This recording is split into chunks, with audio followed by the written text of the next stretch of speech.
Good afternoon. Welcome to our fourth session You're unclear. We don't hear you clearly. entitled Women's Piety Between East and West. And since we're changing the format, I'm going to sit down. This session, the format will be much different. Rather than lectures, we're going to have a dialogue comparing the expressions of women's piety in under Islam and in Ashkenaz in the Middle Ages. We'll begin with each of our scholars giving a brief introduction, and then I'll be asking them questions that they will respond to. But first, something about our speakers. Eve Krakowski is assistant professor of Near Eastern Studies and Judaic Studies at Princeton University. She studies the social history of Jews in the medieval Middle East, mainly through documents preserved in the Cairo Geniza. Her first book, Coming of Age in Medieval Egypt, Female Adolescence, Jewish Law, and Ordinary Culture, is forthcoming this December from Princeton University Press. Professor Elisheva Baumgarten holds the Yitzchak Becker Chair for Jewish Studies and teaches in the departments of Jewish History and History at the Hebrew University. She is a social historian who studies the Jews of medieval Northern Europe. Her most recent publication is entitled Entangled Histories, Knowledge, Authority, and Jewish Culture in the 13th Century. It's edited together with Ruth Karras and Caitlin Messler, published by the University of Pennsylvania, 2017. So, please. Okay, so, can I sit? Can you hear me? Yeah. Okay. So the idea behind this session, which I think we owe, at least in part, to Oded and to the entire committee. Shira. And Shira, I'm sorry. Yes. And Shira. I wasn't at the meeting. I just heard about it afterwards. And the entire committee was to really think a little bit both about historiography and about the sources we read when we try to find out about women from historical sources. Now, Eve and I had a little bit of a dialogue about which of us should go first. So I am actually going first in order to say that Eve should go first, and I want to explain. And I mean that actually quite seriously. This conference is about women under Islam, Jewish women under Islam, and that's why Eve should go first. She studies the sources of people who lived under Islam, not just women. However, one of the things that's behind this session, and really one of the ideas that's a little bit, I'd say, behind this research group and this conference, has to do with how we come to ask questions about gender. Now, some of what I'm saying now is really old news because it happened a very, very long time ago. But if we had to kind of trace how these questions came about, I would say historians first asked, at least in the medieval scenario, but probably this is true at large, questions about Christian women and gender in Christian society. Then scholars studying Jewish studies asked those same questions about Jewish women. And I think Islamic studies as a whole, and certainly people who study Jews under Islam, came to these questions much later. So to some extent, what we're doing now is trying to kind of bounce off each other. And we're trying to bounce off each other in two ways. One is by talking about what questions are we asking? How are the questions we're asking different? Perhaps to some extent because the documents we read are different, and perhaps because the perspectives we're coming at these questions from are different. And then the second question which follows, which I already said, is what documents do we have, and what do those documents tell us? I'll just say, and I'm passing the mic to Eve, that in the past few days that Eve and I have been talking, we've discovered that sometimes just asking a new question is enough to open our eyes to think about new possibilities. So that, at least for me, has been really exciting, just working on this session with Eve by email and now in person when she's here. And I'm really very, very grateful to the organizers of this conference, to the committee, to Annabella, who's made everything so possible today and over the next days, really for allowing us to have this dialogue. So what we're going to do now is Eve will give her introduction, and then we'll go on to the questions. I have my own. Okay, so I too am really excited to be doing this, and I want to thank Moshe for inviting me, and Oded for having this idea, and Elisheva for having the conversation. And I think I'm going to just begin very briefly by explaining what the material that I typically work with is, and then explaining where study of this material is up to with respect to women and gender. So I work on the Cairo Geniza documents, which you've already heard about quite a lot today, but I'll just say very briefly anyhow. So this is an enormous corpus, the largest that we have certainly for the pre-modern Middle East, and really I think for the medieval world in general, of everyday writings, things like letters, court records, legal documents, shopping lists, etc., that were preserved by chance in a synagogue in Cairo.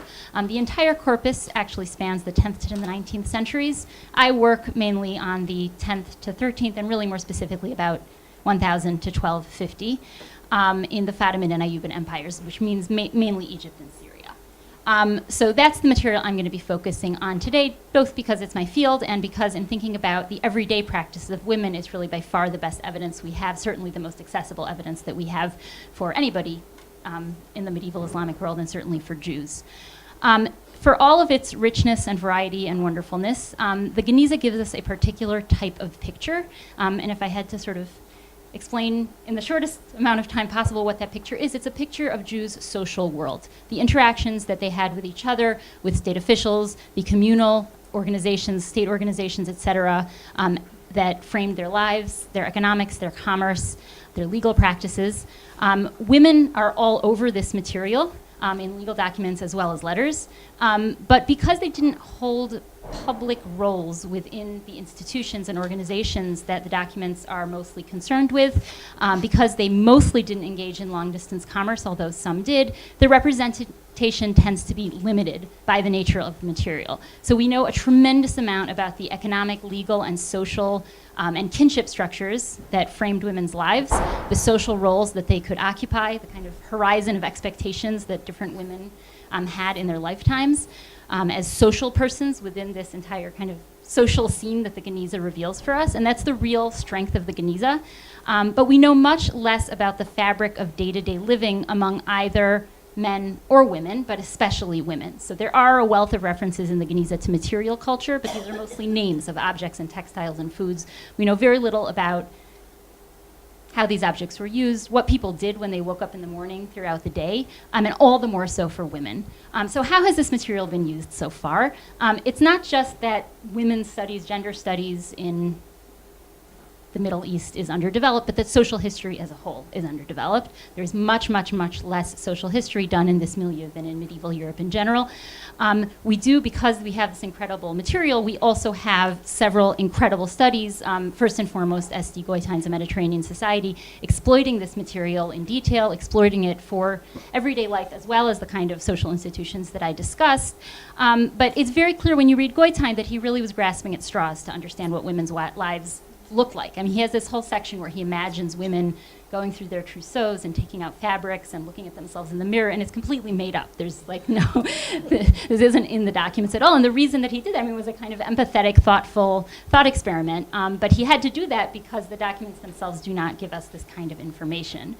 And so that's basically, so a lot of work has been done since Goitein on women in courts, marriage, kinship, all the kinds of social institutions I discussed, very little on the topic that we're here to talk about today, which is everyday religious practice and ideas. Okay, well, picking up on your alluding to sources, I think we'd like to hear about when women are mentioned and what genre of sources do we find women? Okay, sure. So this is the most prepared part of this roundtable because I actually had to do some research to be able to answer it, and I will say that I learned something, meaning I didn't find what I thought I was going to find. So, as I said, individual women are mentioned often throughout the Geniza in legal documents that show them getting married, divorcing, buying and selling things, in the petitions from poor women that Oded discussed this morning. And they appear in commercial and private letters, as well as sometimes, are the narrators of private letters as well. The working assumption, as several speakers discussed this morning, is that most of the letters that are narrated by women were written for them by men. But in either case, what these texts show us is mostly women's actions or circumstances. They rarely describe individual women in any way, except in two contrasting ways. First of all, in the petitions that Oded discussed this morning, women are described using labels that stress their helplessness, their social isolation, and their weakness. In other documents, conversely, women are labeled with honorifics that stress their high social, economic, and sometimes moral status. So I want to start by stressing that these women's honorifics are far less common than men's. And so just to give you an example of this, I put up on the slide the beginning of a will by a very wealthy woman who's giving away quite a lot of property in this will. Put it in presentation. Okay, we were, our plan has been foiled. I may also be blocking the screen. Yeah, no, it's okay. I'll move back.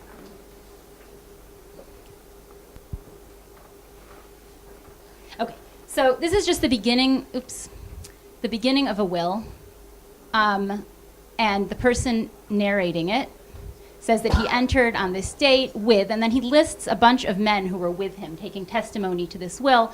And I'm not so much interested in the specifics as just, you see the many honorifics that are attached to almost all their names. So this person is the diadem, may his end be good. This is HaKohen, the diadem of the priests and their stronghold, the joy of the priesthood, our master and teacher. Oh no, and then his father also gets honorifics, our master and teacher, HaKohen, the judge. This is probably not a very socially prominent person, but he's still the elder. This is the priest.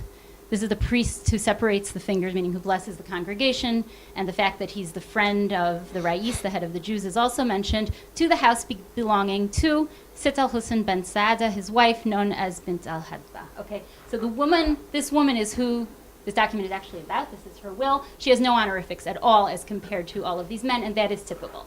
So the things I'm about to show you are actually kind of atypical. Nonetheless, there are some examples of women's getting honorifics, and what I'm going to show you now are a few unusually fulsome examples that I was able to drag up. So first of all, there are two subgenres of marriage contracts, Karaite marriage contracts and Palestinian rabbinite marriage contracts, that include formulae recording the bride's agreement to the marriage. And both of them, the Karaite ones and the Palestinian rabbinite ones, stress similar attributes. So this is just an example. She accepted the words of the groom and wished to marry him and be his wife and companion in purity, holiness, and awe, to obey, honor, value, and help him, to do in his house all that the proper daughters of Israel do in their husbands' homes, to behave towards him with truth, righteousness, love, compassion, honesty, and trustworthiness, and to be under his dominion and to desire him. Okay, so this is a formula in a marriage contract, but if we look at Hebrew letters that mention women or that are written to women, which are comparatively rare, they actually employ a similar repertoire of terms. And I chose an exceptional one because it actually says something about her actions, although it doesn't actually say what her actions were. But this is a memorial list. It's a list of men's names in a certain lineage who have died, and very, very unusually, it mentions a woman in the middle of them. Now, she doesn't have a name. She must have been a very important person socially to be known as, the mistress, Hagvira. But so it calls her the valued, honest, modest, pious mistress who passed on with a good name and with good deeds to her eternal home. So you have a mention of deeds. That's unusual. We don't know what they were. Okay. Well, but it doesn't say her name. It does not say her name. How do you memorialize somebody without saying their name? Presumably, the people who cared about this memorial list were people who had a memory of this lineage and who knew of this important woman in their history. At somebody's funeral, everybody knows whose funeral it is, but you still say the person's name. Well, right, so that's telling. So the use of actual proper names is not something that we put in our list of questions, but you can feel free to ask us about it. Okay, so finally, much more commonly, so Hebrew letters like this to women are rare. Arabic letters that mention women that are by or to women are much more common. And these occasionally include Arabic honorifics, usually in the address or in greetings. So in contrast to the Hebrew terms that we just looked at, these are often gender neutral, and they're exclusively status-based for the most part. So there's things like muwafaka, successful, sa'ida, fortunate, aziza, respected or powerful, jalila, lofty or important. These are all honorifics that you would see attached to a man's name in the male form. However, I managed to dig up an exceptional example in Goitein's footnotes. Okay, so this is in Arabic. I'm not sure what this is. It looks like possibly a draft of a letter. There are all sorts of things scribbled around it and on the back, and there's not much written here to be able to see what it is, but it looks like the draft of an address to a woman. The eminent, prosperous, preferred, pious, safeguarded, trustworthy, virtuous lady who's a support for weaknesses and a refuge for her neighbors. Okay, so to sum up, what have I just shown you? So women's status labels in Geniza documents are much more limited, much more sporadic than men's. They appear in specific repertoires that vary across different genres, so you get completely different labels in Hebrew versus Arabic letters for the most part. Religious activities are almost entirely absent from all of these repertoires, so we don't have anything about these women's practices, but rather these kind of generic static labels that are attached to them, praising them. The Hebrew ones do include gendered religious status labels, which are gendered in the sense that whereas men's religious status honorifics, like in the first document that I showed you, talk about men's position within the community and often their learning, their teaching, or at least their kind of religious authority, women's instead stress their lack of public presence, their modesty, along with their generic propriety and righteousness. However, I would say that this emphasis on modesty and lack of public presence is pretty deceptive if we look more carefully, because it's really clear that these religious labels are only attached to socially prominent women. So Oded's rootless, destitute women are not stressing their piety or their virtue. And in fact, the association between probably wealth, certainly social status, and religious virtue of this kind is totally clear from this passage, where she's called pious, safeguarded, trustworthy, and virtuous, but she's also eminent, prosperous, preferred, and somebody who other people petition to. So that is the kind of rundown that I put together of status Well, labels. if I could just push you a little further. Yeah. As far as genre of sources, so we have wills, we have letters, we have court documents. What else might we have? That mention women. Yeah. Wills are a subset to me of legal documents, and really what we have about women in the documentary Geniza is overwhelmingly in the legal record. Women are all over the legal record, and then secondarily in letters, and those are really the major genres that they appear in. Okay, so yeah, you have memorial lists like that one, but they very rarely include. Good point. Yes. Yes. Sorry, you're right.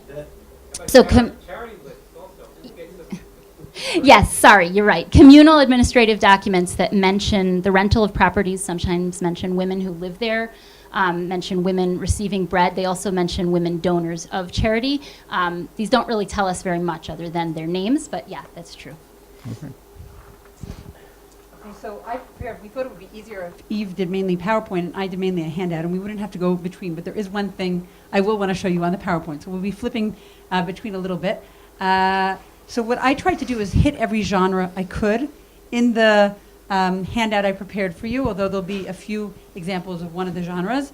And I tried to focus on what to people who do Geniza is so straightforward, calling it documentary, because to talk about documents of practice for women in medieval Europe, or certainly in Northern Europe, is sometimes a little bit harder. It took historians a long time to reach those documents of practice, and they tried through different codes, or different exegesis, whether it was biblical exegesis, Talmudic exegesis, or books of prescription. So Sifrei Mitzvot that told you how to live your life, but didn't necessarily tell you how people were actually living their lives.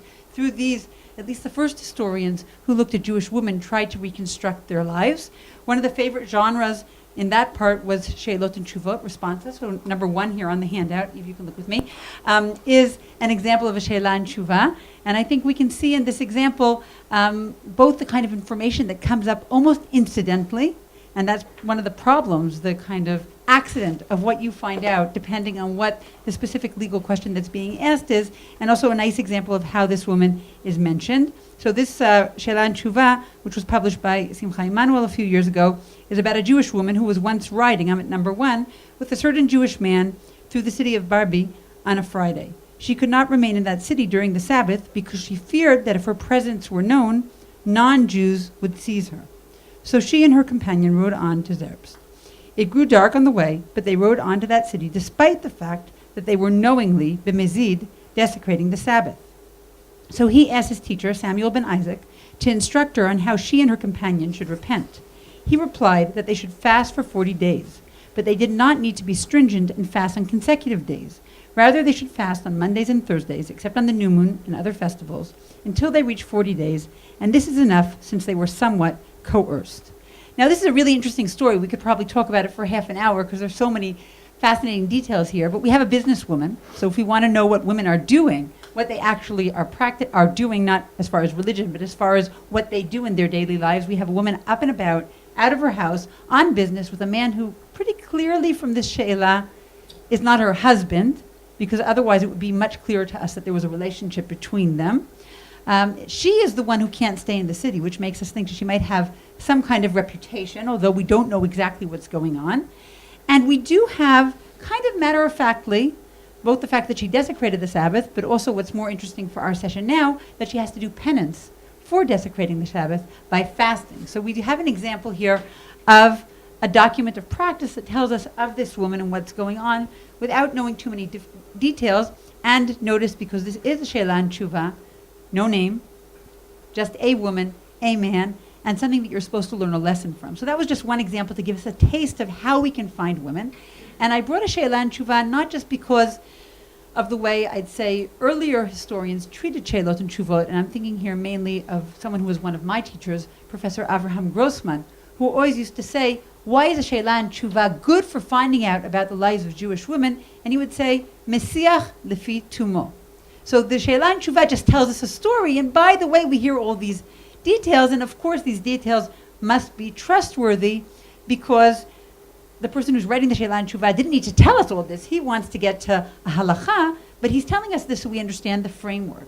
Now, I think that over the years, I would say two things related to this comment, and then move on to my second example of language and genre.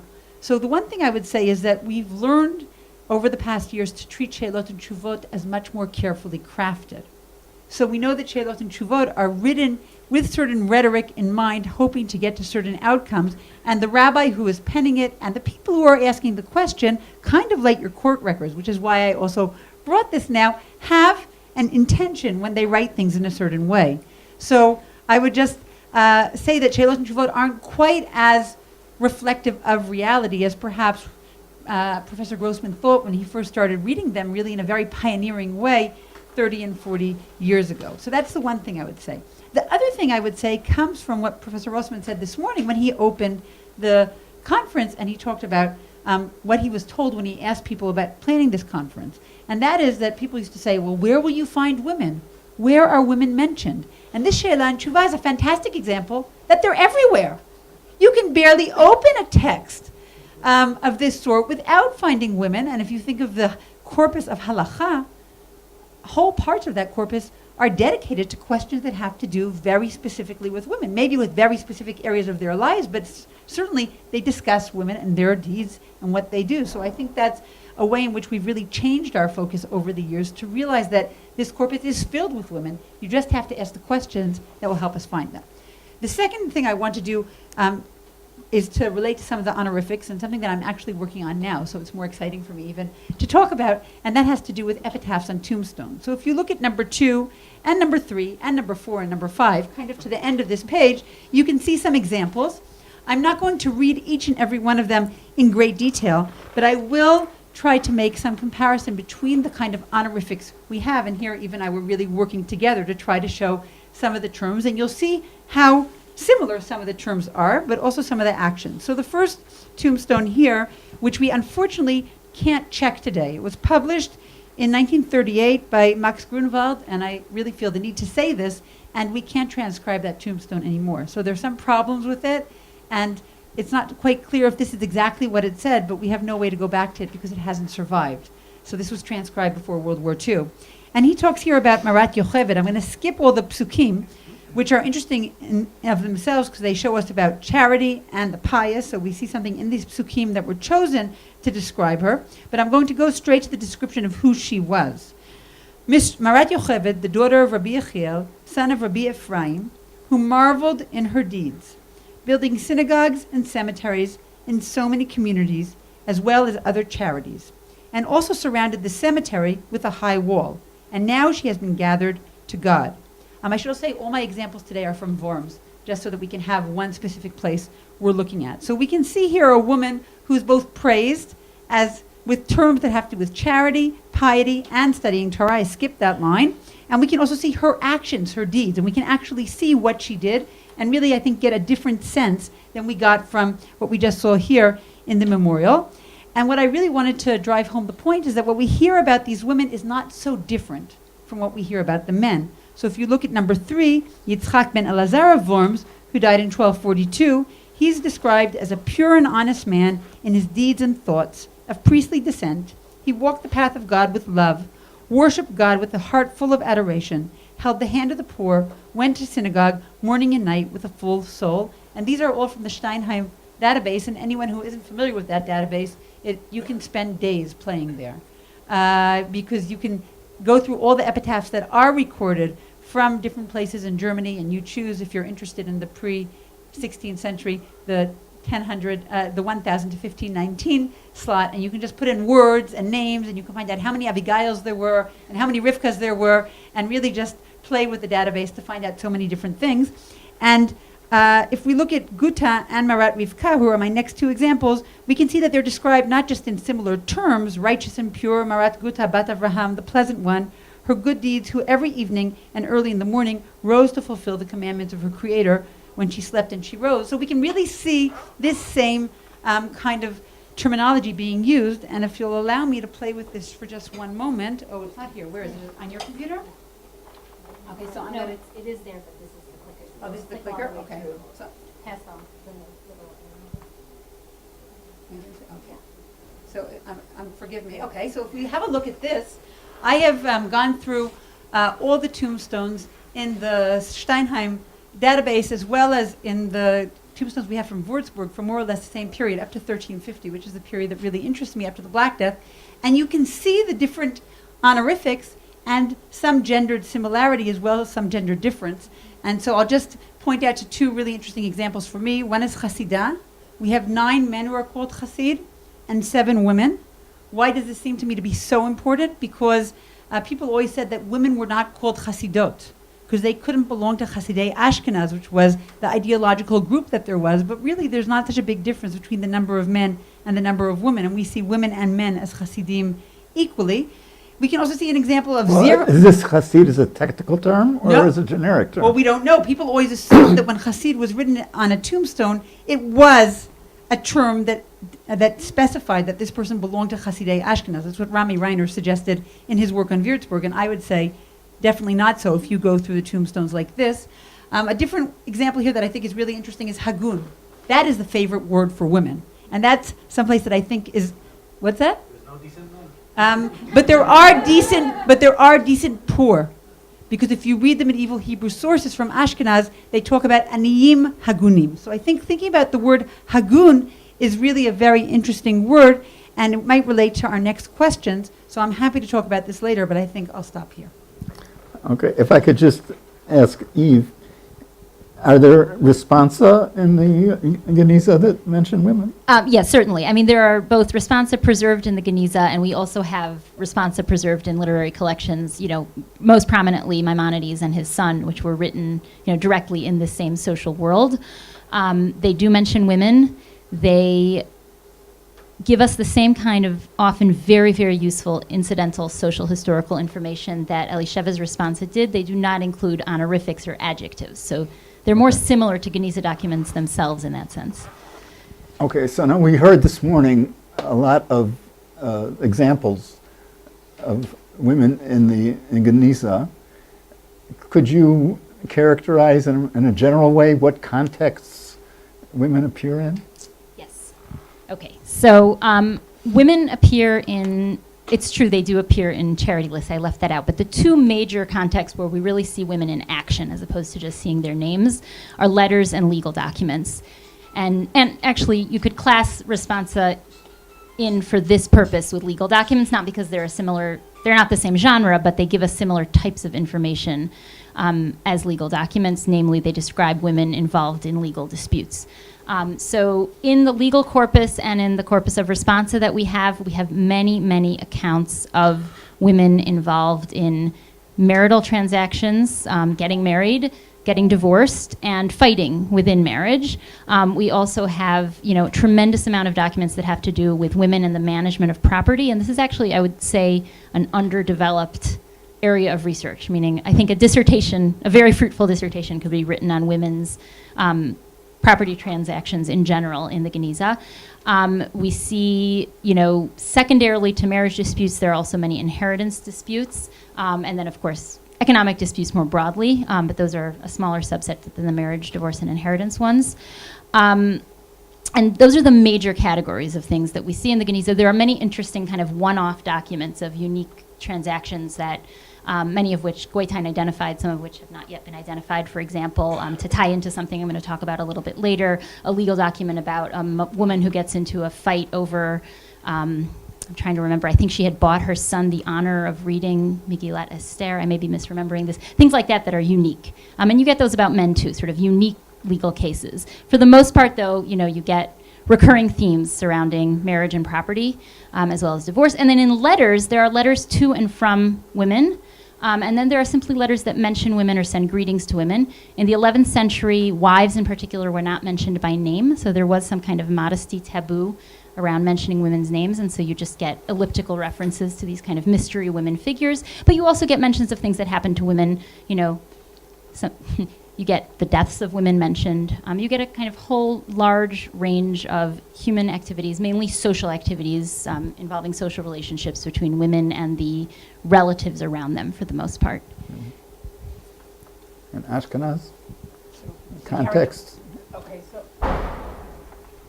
I think many of the contexts Eve just mentioned we can find as well. So certainly in court cases, Rachel's first work has really showcased the way women are found in the court records, how they act in the court records, and where we can find them contesting their rights. I think that I would agree with almost everything you just said about land ownership. It's a big question, land ownership, certainly in Northern Europe, but if we look to Southern Europe, we have women who are in the different transactions that have to do with properties. Elke Klein, Zichronah Livracha, showed that in her work, and other scholars who work on Spain can show that in their work as well. I think that as we go through the archives more and more, we find more and more evidence of this. And I'd say the same about Northern Europe in surprising ways. We find women on tax lists, both as widows, but also as married women. And we find them in chronicles as exceptional business women and as part of different business transactions. So we really find women, I said this before, in almost every kind of document when we just look for them. And part of the question is really looking for them and also dealing with a problem that I think we have to a much lesser extent than Eve described it, but I think in the European records we have it as well. And we don't have this in the archives, which is actually one of the few places we don't have it, which is that they're nameless. Ha'isha, yesh nashim, hayta isha, all these different formulations that just call women women. It's very hard to talk about someone who doesn't have a name. So in your case, it's really, that's the way you write a proper letter, and that's why this woman doesn't have a name. In the Ashkenazic case, I think these women aren't mentioned because they're just an example. And one of the things I always tell my students that as a graduate student, my biggest fear was being drilled on rabbis' names. I had this fear that all my teachers who had studied medieval rabbis in some form were going to ask me to kind of spit out the dates and the names of all the rabbis who wrote the different books that I'm reading, because those are the books that I read, and I would get mixed up and blank on them. So once when I was feeling very sorry for myself, I took Ephraim Elimelech Urbach's Baalei Tosafot off the shelf in the library, and I went through the index to find the names of all the women that appear in the index. It was just a way to try to make myself feel better, that I could find some women and maybe I could remember their names a little bit better and figure it out, and I found 10. And of course, if I counted the number of men mentioned in Urbach's index, I'd get to a little bit more than 10 times 10. So that is just an example of how hard it is to find their names. I think that the two places that I have found their names over the past years, and that's no less frustrating, are on tombstones. Then they're dead. I have no idea who they're related to, because they're Rachel bat Avraham, and I don't know if Leah bat Avraham is her sister, or maybe the daughter of a different Avraham, and there's no mother's name, and there's no way to connect them. And in charity lists as well, where the same problem exists. This just reminded me of an additional point I should clarify, which is that we do get women's names in legal documents, of course.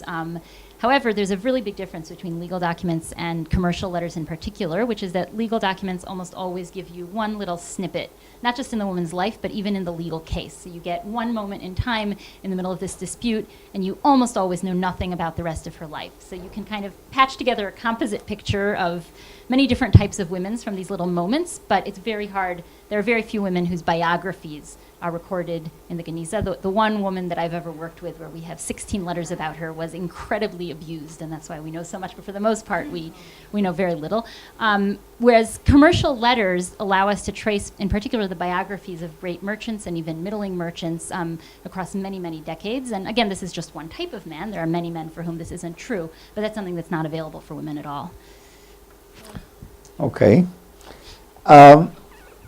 Now, I know from a text that I deal with in a later period that there's a tendency, when speaking of women, to not really talk about women as real people, but rather to use women as a stand-in for an idea, the Shekhinah, love, beauty, use women metaphorically. So in your sources, do we always deal with real women, or are women used as a literary tool?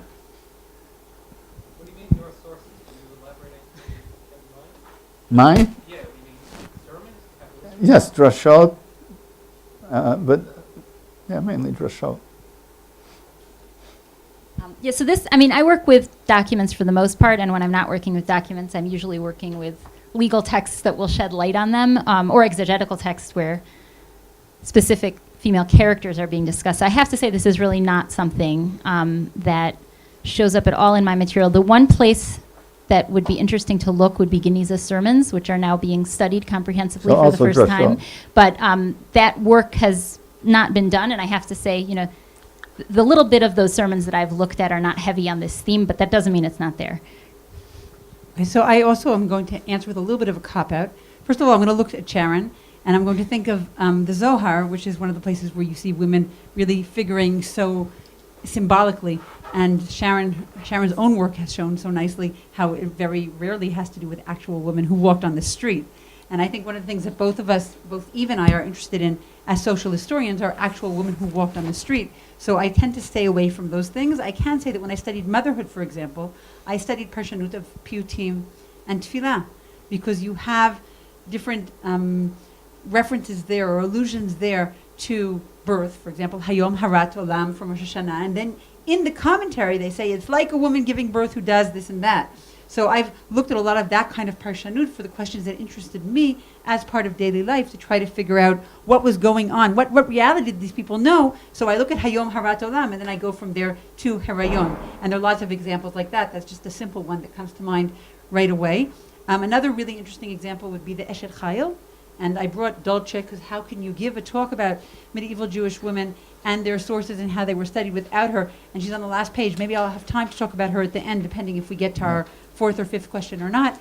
But I would say that Dolce is actually, and those of you who aren't familiar with her, because we have some people here who haven't studied medieval Ashkenazic Jewish history, Dolce was the wife of Elazar ben Yehuda. She died at the end of the 12th century when she was killed. If she hadn't been killed so tragically and so brutally, we would know nothing about Dolce. And I think that's a really important point to make, because there might have been, I won't say hundreds, but dozens of Dolces who weren't killed brutally, thank God, and we didn't find out about them. But that's not the point I wanted to make now. The point I wanted to make now is that her husband eulogizes her using the Eshet Chayil.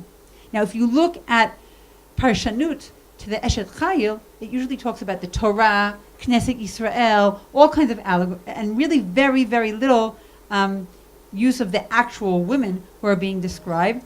And since I've looked at tombstones, I can also tell you that on tombstones, talking about a woman as an Eshet Chayil comes in much later, probably late 13th, early 14th century. You have Eshet Chayil on the tombstone. That doesn't mean that people aren't using it. And we saw a beautiful example in Uri's talk, where the Karaite girl was called an Eshet Chayil. So one can also assume that in Drashot, people were using these ideas for actual women, although if you ask them, so who is the Eshet Chayil, they would say the Torah, or Knesset Yisrael, or whatever it was they were saying. So I think the questions are actually really kind of interrelated here.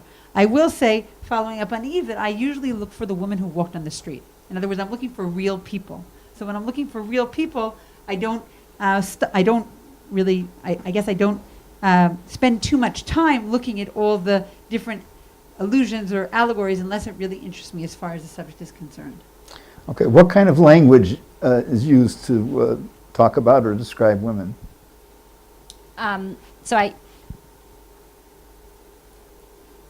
For the most part, I mean, the descriptions are those that I ran through, the honorifics. I'll have more to say when we get to activities, but descriptions of women are actually quite rare. Usually simply, a woman's actions are mentioned because they matter to a legal case or they matter to the recipient of a letter as part of the information he's conveying.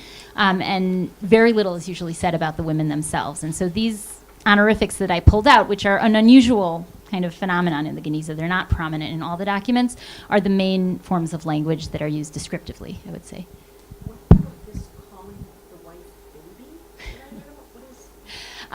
So young women, when they first get married, are often called by a range of terms. The little one, tifla, which can mean baby, but it's, my grandmother, who's in her 90s and lives in Boca Raton, still refers to herself and her friends as the girls. And I think Goitain himself made that similar analogy. It seems to be a form of speech. I actually, because I wrote my dissertation on young women's transition to marriage, I got very excited about that when I first read it and made a huge database and then decided it really wasn't particularly meaningful. But thank you. So maybe I'll address the question in a different way and say that we all know this. Anyone who does gender and who looks at women knows how important the distinction between unmarried, married, and then widowed and divorced. So those are actually words that often accompany the descriptions of different women, telling us about their status, who they are.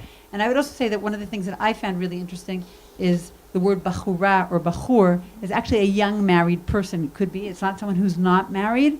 And then we have, skena, yeshisha, when we describe the different women if they're really much older. We also have words like gvira or hamehulela, depending on how important she is. And I think we have a lot of similarity here in those ways of describing women. And I'll maybe say something about what we don't have. So one of the things that I noticed when I was working on childhood was that there isn't a word for young girls. There isn't actually a description. We can have yonek, olel. I could think of all kinds of different words to it, or yeled. We don't have yelda in medieval Hebrew. We have nekevot ktanot. That is how they are described. For example, Rashi talks about the fact that when he's talking about earrings, he's talking about jewelry. I think he's talking about Rivka there. I haven't looked at that passage for a while, so you'll have to forgive my faulty memory.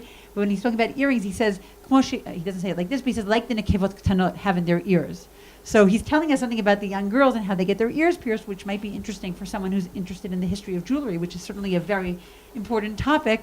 But he doesn't actually have a term, and that's very similar to what, at least in the medieval European context, people have shown, talking about young girls before they reach the age of sexual maturity, or at least the age when they can be married, that there isn't really a term for them. I think James Schultz did this in his History of Childhood very nicely, and he showed that using the Middle German, so that would just be a possible comparison. Right, and Elisheva, your answer made me realize I really didn't do Rebecca's question justice, because of course, yes, descriptors for a young woman's life stage are all over the place and often are used in lieu of names. And actually, there's some similarities and some differences to what you just told us. Bachur, I believe in Geniza documents, designates an unmarried man, no matter his age.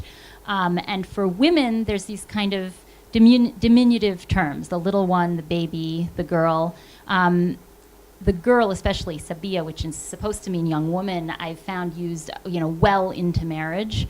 And then eventually women just lose those descriptors and they either become, they either acquire a name or they simply get described as a woman and her life circumstances are described. Very few women are described with kind of maturity terms, showing that a woman is a full important woman, and I tend to think those are socially important and wealthy women. Okay, let's get into religion. So what kind of activities are considered religious, and what are women's religious activities? Okay, so I was dreading this question because, is there such a thing as religion in the Middle Ages? Can we say? So I decided that I would pick a really simple, functional definition in terms of defining the activities that I'm going to call religious. I think it works especially well for a minority religious population like the Jews. So I'm calling religious any activities or values that the texts ascribe to women that are distinct features or outcomes of women's Jewishness. So meaning their Jewish belonging, their status as a Jewish person, and you would have to exclude from this definition, obviously, features of Jewishness that are imposed upon Jews by non-Jews, such as paying the poll tax. I wouldn't necessarily call that a religious activity. But I think anything that the texts describe as attached to women, either a value or an activity that is clearly distinctively Jewish to them by virtue of their Judaism, I think is a simple definition that I'm comfortable with for this panel. Okay. Does that work for you? Well, I think what doesn't work for me is actually what makes this interesting. In other words, you said if we can we call anything religious? That's kind of a Goethein way of looking at the Mediterranean society, or something of that sort, maybe, or perhaps something much more sophisticated than that. Not sophisticated, I'm sure. but not. I totally disagree with.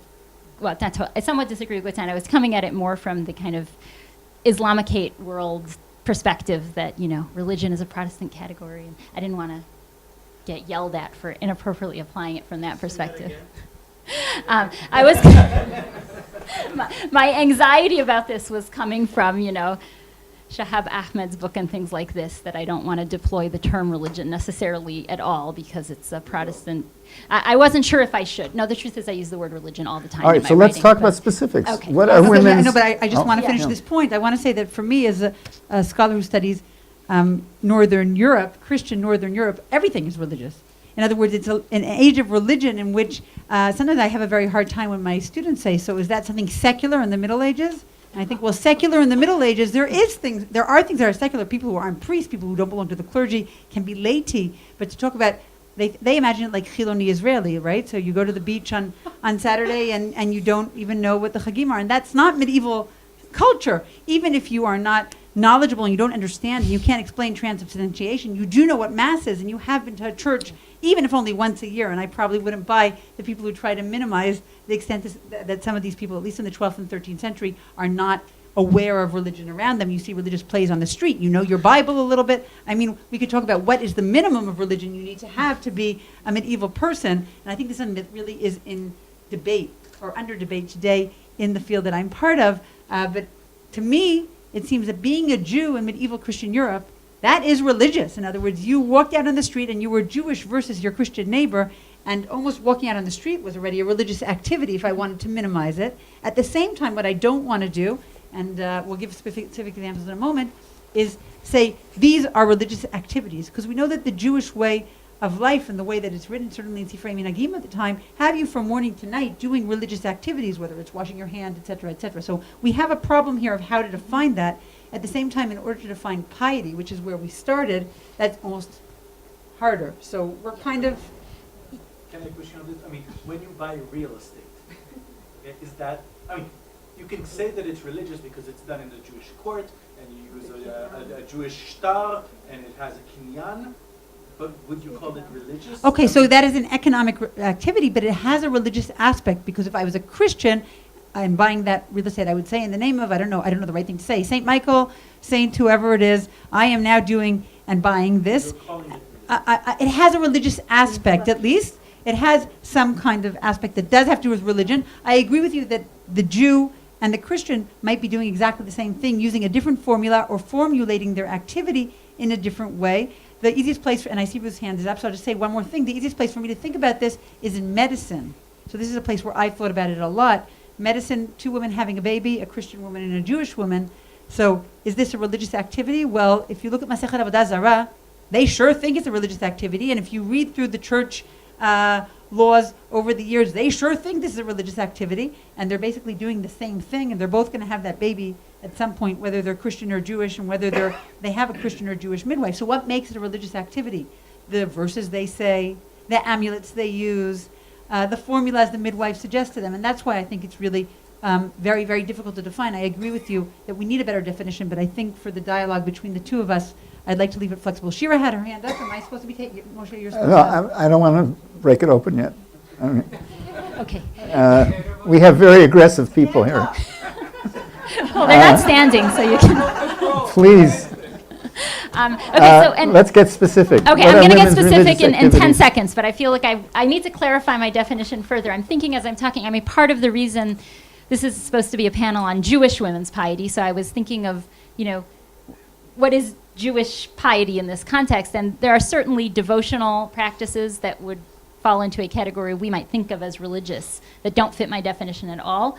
But I think, actually, that's part of the point, right? It's honing in on what these texts think of as distinctively Jewish religious activities. Okay, so what are the actual activities? Okay, so according to my definition, that's okay. I have some stuff to say before I get to the slide. So according to my definition, any activity that a woman does by virtue of her belonging to the Jews could be thought of as a religious activity. So yes, this would include filing petitions to Jewish communal officials and appearing in Jewish court, which are activities we know a lot about. But they would also probably include a whole range of domestic practices. I mean, you call that being pious?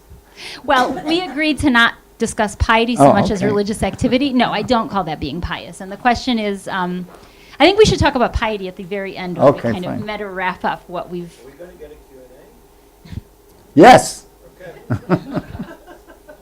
How much, 5 minutes? Okay, so I'm going to run through this. So I put those in because they fit my definition, but we've talked about them a lot already today, and I want to move on. Religious activities certainly include a whole range of domestic ritual activities that are almost invisible to us in the Geniza, in my sources, that we can sometimes infer solidly existed, and sometimes we can just guess. So things like food preparation, about which we know very, very little. Things like women's prayer, about which we know very little, but there are a few texts that suggest that girls were supposed to learn prayer in childhood, and presumably that was so that they could pray. A recent wake-up call that I've had, I've been doing this project on Maimonides' decree on immersion, and I've learned this entire history of women's menstrual seclusion, which, if not for that cluster of texts, would have been completely invisible, and this must have been pervasive in the lives of these women that I thought I knew so much about. There's a hidden layer of daily religious activity that is kind of not present in my material, unfortunately. However, what is present in my material, besides from petitions and appearing in court, I found kind of when I sat down and thought about it, I was able to come up with 4 public religious activities that women appear in. First of all, women attend the synagogue. Not always and not all women, but certainly there are women attending the synagogue. Women sometimes go on religious pilgrimage. We know very little about this other than that their names are mentioned or the fact that women are present is mentioned. We know a lot about giving charity. Okay, so, and this is, I had a text here. So as with the kind of religious virtue honorifics that I showed you, giving charity is a form of religious activity that marks you as virtuous, but that also depends on your being wealthy and having enough property to give some away, and it also generates social honor and status for you. There are clear parallels between Jewish women's charity and Islamic women's charity. So we have Jewish women giving money to the synagogues, giving money for the upkeep of scholars, giving money to be given away to the poor. These are all things that are paralleled in Islamic texts from this period, where aristocratic women, who are often secluded and sort of have no public presence, nonetheless their presence is felt in the public sphere through their giving endowments for buildings, public monuments that are named after them, as well as establishing charitable waqfs. So you see the same thing among Jews on a much smaller scale.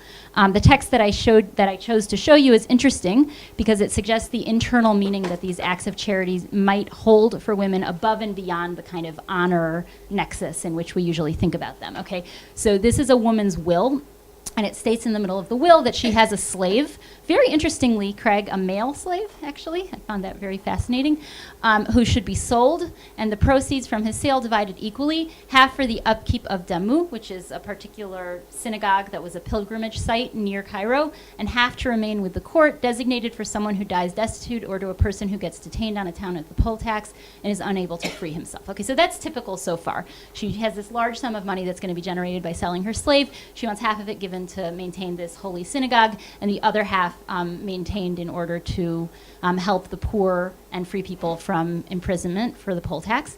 We suggested to her, meaning the people who are writing the will for her in court, that in the synagogue of the Iraqis and of the Palestinians, there is a Bible codex worth a certain sum. We suggested that the money be used to restore it, but she said no.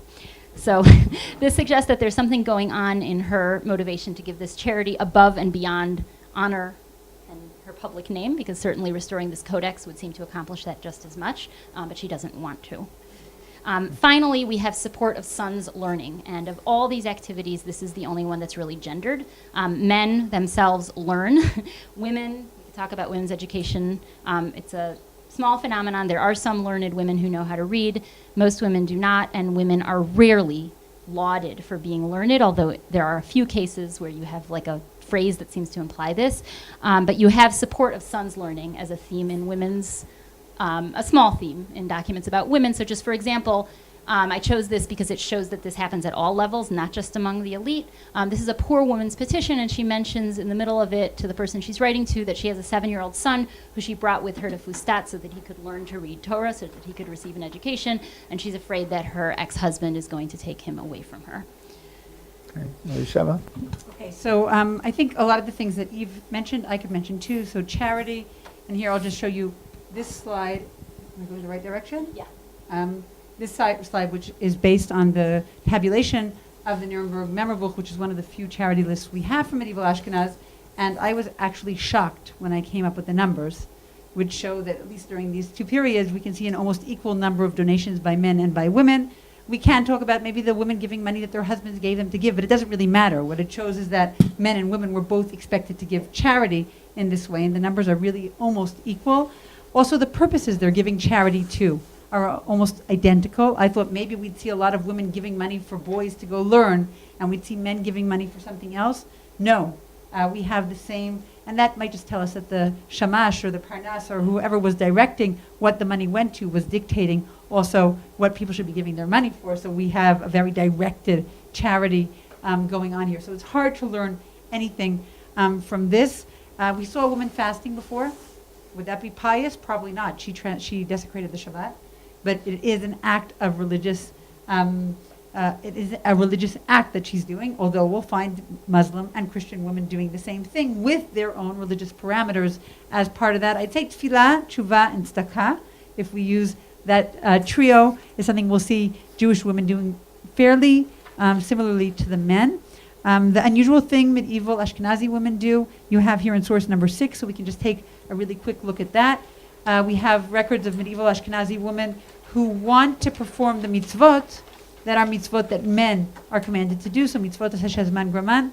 I brought the source from Machzor Vitri, which discusses Lulav and Sukkah, really for two reasons. First of all, because I wanted to get another genre in, so here we have a minhag book, a Sefer Minhagim. And second of all, because I think that you can see how the rabbis are responding to this. And what we have here is one does not prevent the woman from making a blessing on Lulav or Sukkah. And then they explain why. And they say, as we see in Masechet Kiddushin, all time-bound commandments women are exempt from, meaning they are not obligated and need not observe them. But if they wish to take upon themselves the obligation of the mitzvah, she is allowed and should not be prevented. Now, something very interesting is happening here. Both we have some women, but then she is allowed and should not be. I don't know what to make out of this grammatical difference, but more than that, the rabbis aren't encouraging this. The women are demanding to do this. And here I want to get just at one last point, which is that I think we have to think about women's agency and where women sought to do mitzvot or where they sought to show their religion. And I think from things like mitzvot aseh shazman graman, which are really a category of mitzvot we have already from ancient sources, we can also go to other smaller daily activities in which women try to infuse religion. And I won't talk about it now because I want us to move on, but source number 8, which is a story, I was trying to bring all kinds of genres here, talks about women drawing water Motzei Shabbat. Now that's something you have to do Motzei Shabbat. You have to go and get water from the well. You've had Shabbat, you haven't gotten water from the well, but to turn it into having a religious meaning already shows you about how religion is infused into these daily activities. Okay, all right, now we will turn to the bleachers. I'll take 3 questions at a time, and then we'll ask for answers. Uri? I have a methodological question. Let's say both of you. Excuse me, Odeid, could you... More exercise with it.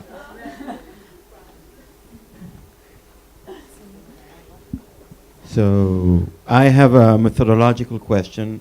Hypothetically, let's say both of you would now embark upon a joint project where would you compare women under Islam, medieval Islam and Ashkenaz, and obviously, well, not obviously, but I think it's generally accepted that women are operating within the bounds of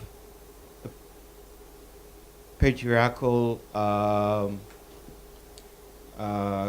conditions.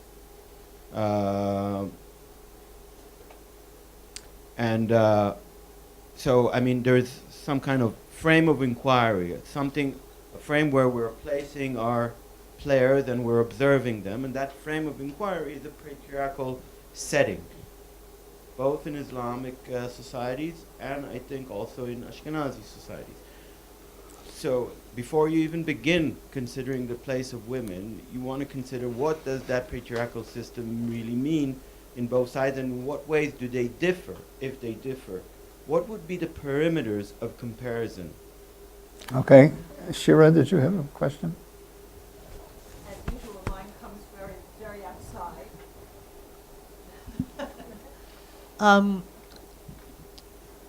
Even given what I certainly know more about Elisheva's world than the Geniza world, even given the fact that every aspect of medieval life is religious in some way, I'm just wondering about bringing pressure on the category in terms of, on the one side, cultural, ethnic,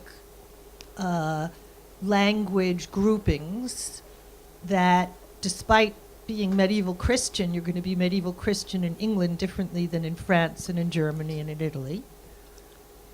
And how the relationships between those different categories.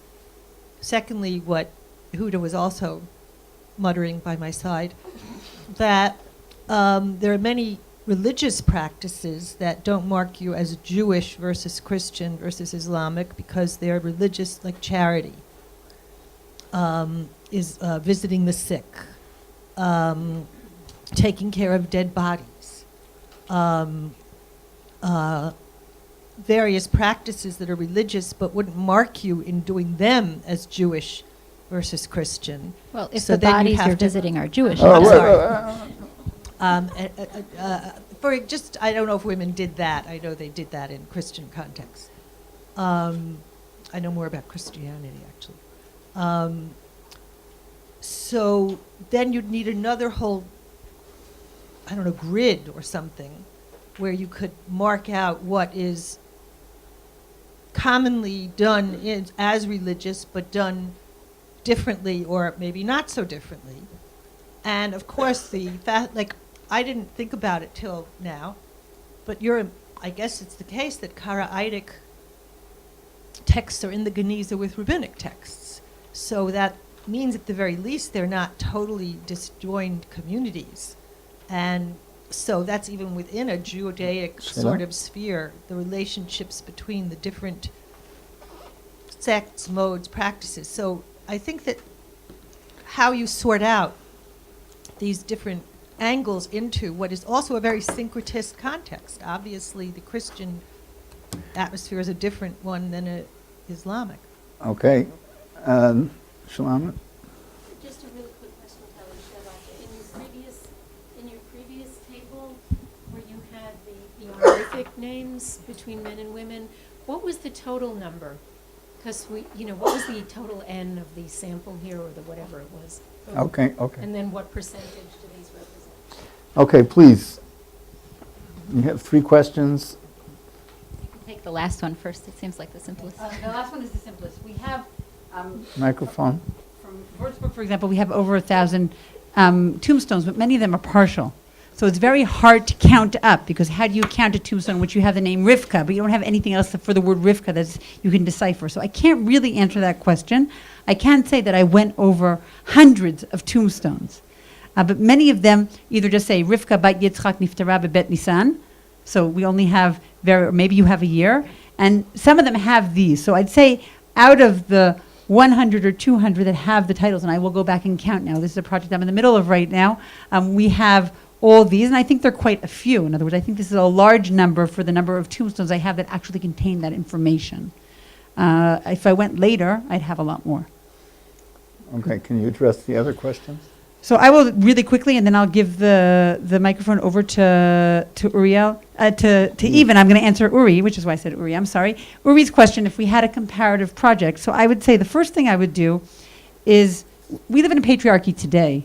You know, I'm sorry to say that, but we live in a patriarchal society today, so just to say patriarchy is something I don't find that meaningful. I think it's something, not to say that it's not important, it's very important to define the patriarchy, but it's something that as a general label, I don't think I find as useful as trying to figure out specific situations. What I tried to show, at least in my examples here, and Eve did that in her first example as well, is that talking about all these questions of women really, for me, don't have the correct resonance if we don't bring the men into the picture. And I think one of the things that would determine the difference between the two societies was also comparing between men and women. If I can say, look, the men and the women have the same honorifics or the same adjectives describing them, although we don't have women who are called Rabbanit to the extent we have men who are called Rav, so that will start being a little bit different. And Eve can say, well, in my sample, I have a completely different story. That's where the comparison will really get interesting. And if I were to build a project like this, and I guess you want us to write a grant proposal now, but if we were to write this grant proposal now, I think we'd probably try to figure out what institutions we're interested in. And we'd work around those institutions. I have to say, and here I'll end my answer, that Eve said women went to synagogue, not regularly, not all the time. I looked through Goitein trying to find women in shul. I found them very rarely. So to me, that's a question that I would really love for Eve to do that research and tell me when they were in the synagogue, because reading through the research, at least, I barely find them there. Whereas in Ashkenaz, the first thing you learn is that women were in synagogue. So that's an example of an institution and the way I would address that. And then you also have to ask, were the men in the synagogue? And if you don't answer that question, the answer regarding the women really doesn't have that much value. Do you want to say something? Maybe Sure. we'll do question. Okay. Sure. Okay, so I stand by that grant proposal. And so in terms of the category of religion, yes, of course, many of the activities that a Jewish woman does that I just defined as Jewish religious are going to be done in much the same way by Muslim and Christian women. However, if it's done entirely,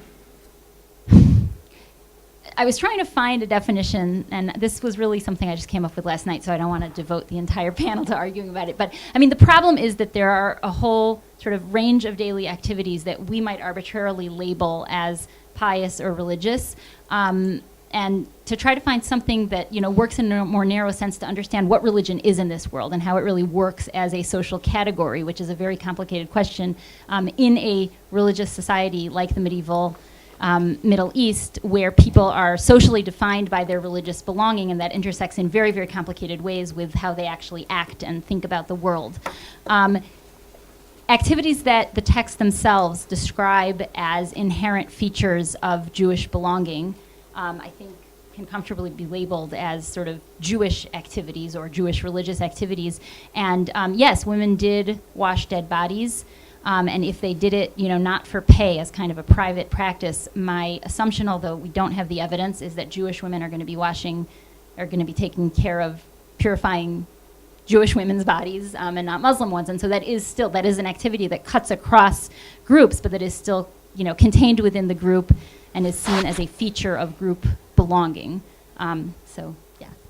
Maybe I'll answer that question from maybe a different perspective, and I'd say that clearly there are religious practices that Jews, Christians, and Muslims perform, all of them. So when we talk about prayer, it's obvious if you're praying in Hebrew, if you're praying to the Jewish God, then you're not praying to the Muslim God, right? But we all know the story of the Jewish atheist whose mother says to him, "We don't believe in God. You know we don't believe in God." But then she says to him, "But you know the God we don't believe in is Jewish, right? So the Jewish one is the one we don't believe in." So I think that even when we talk about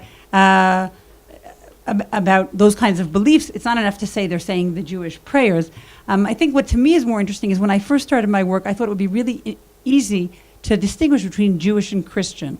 And really the research, let's say in the 90s when I was a student, was to say Jews and Christians are different on A, B, and C, or look at how Jews take this symbol, they reverse it, kind of some of the things we heard a little bit earlier. I think that as time went on, it became much more complicated because we saw really how syncretic things here were.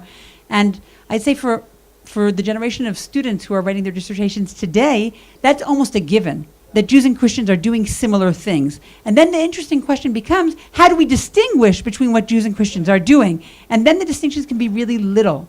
So my favorite example from my last research project is a passage that talks about clothing. And they talk about how this clothing is stitched with the wrong kind of thread, so that makes them shatnez. So the Jews would buy the clothes from the goyim, they would take out the linen that was used to stitch them, and they would restitch them with the right kind of thread, which was a different color. Now, what does that mean? That means that if you and I met and we were both Jewish, we'd both be wearing the Christian clothing, but you would look at my clothing and you would say, hey, she's a Jew. I can tell by the stitching in her clothing. So that could be a religious difference, and it still wouldn't be what we would call a religious activity, or would it? So I'm not quite sure what to do, which is why I'm so fuzzy. But I agree with you that the more we localize our studies, the more we can be specific. But then even I won't do our project. So we have to find some way to bridge both those options. Okay. Actually, location is what I took out of what you said. Okay, we have to move on. Brief questions, please. Jonathan, brief. All right, so I have a brief comment and a brief question. The brief comment is about the earlier discussion of secularism. Maybe because I'm a Sidney Alstrom student, secular has to be understood within religion. I don't really understand your comment about why contemporary is different than the past. I think that's not for this particular area. I'm not sure they're so different. My question is altogether different. If I, being a total modernist, had imagined to myself the difference between you, I would have imagined that Mariology would have defined an enormous difference. One group is living increasingly in a world where the cult of the Virgin Mary is central. Arthur Green teaches us that the Shekhinah comes from that. The other doesn't have the same kind of female Virgin Mary. How come we haven't heard anything about that? How come that isn't more important to the difference between your two worlds? Okay, Liat? Okay, so I'm going to say very quickly, otherwise time will fly. It's comments more than questions. First, from the stable, what there was to me was the difference or the parallel between na'im, pleasant, and decent. It seems that men are described as pleasant and women are described as decent. And to me, it sounded a bit like the adjective, the difference in adjective between beautiful and kind, or you're nice, which is, what they say to people who are not beautiful. So it seems like it's like a generic term, one used for women and the other used for men. So that's one comment. The other was about bahul, which is maybe trivial, but bahul in Islamic text is a legal term, which they can't use for girls. So maybe there's something there. I mean, they can, when you're a bahul, you're either bagir, you're either legally responsible or not. That's the difference between bahul and katan, which doesn't exist with women. Okay. It does? Okay. Okay. Thank you, That's interesting. Fran. Wait, Oh. just one more thing. Yeah. About charity in Islamic society. Amy Zinger writes about modern society and gives a perspective of the difference between the question of charity in Islamic societies and Islamic charity. Okay, Fran. I just wanted to respond when you said that wearing the same clothing but the stitching, and is that religious or not religious? And I think if we think about it in terms of there is no option other than to be either Jewish or Christian, then we understand that all of this is interconnected to one's identity as a Jew, and therefore is partaking of what it means to be a Jew. Whether it's the stitching or anything else, there's no alternative. Okay. The modern period. You each have 1 minute. Okay, so 1 minute. I'd say to Jonathan that I'm willing to discuss the secular. It's something that bothers me a lot, and I don't know if my answer is good. Ruth had her hand up. I'd love to hear what she has to say. I'm not wasting your time on what I have to say. I think it's something that's worth thinking about further. Mariology, I think that I could talk about the Virgin Mary and how she features in Jewish practice, and I've written about this extensively, so it's actually something I do know about, and it is an interesting difference to think about. But part of what bothers me in what's been done in Christian culture is the Virgin Mary has become everything. So everything is the Virgin Mary, and then the Virgin Mary also becomes a category that needs to be thought of more carefully, which is why for the past year or two, since I read 2 or 3 articles that annoyed me because the Virgin Mary was everything and all the Virgin Marys were the same, I stay away from her a little bit. But I think the real answer is that I'm talking about women who walked on the street. And I want to talk about what they did. And here I'm going back to a feminist distinction from the literature, even in the 70s and the 80s, when they talked about women's worlds, and they were women's worlds of doing or of speaking, and not of writing and of ideology. And I think what's interesting about looking at the women and looking at men who were like women, to use a Yiddish expression from the 17th century, is they might not have known how to talk about the Virgin Mary in the terms you want to talk about her as a Shechina, or Kabbalah was not something every single person knew how to discuss, obviously, and not every single person could expound on, but I think they would have been able to tell a story about a miracle that happened with the Virgin Mary, and you're right that it's something we have to consider, but it's a big difference between our worlds. Na'im and Hagun, this really, to my mind, is a little bit worthless. I mean, it's very interesting, but it's a little bit worthless because the people who wrote these things didn't speak Hebrew in their daily life. And they didn't speak Latin either, which is what I have to compare to. They spoke vernacular, so we have to do a lot more work here. And I have an example here. I wanted to show it to you, but I won't.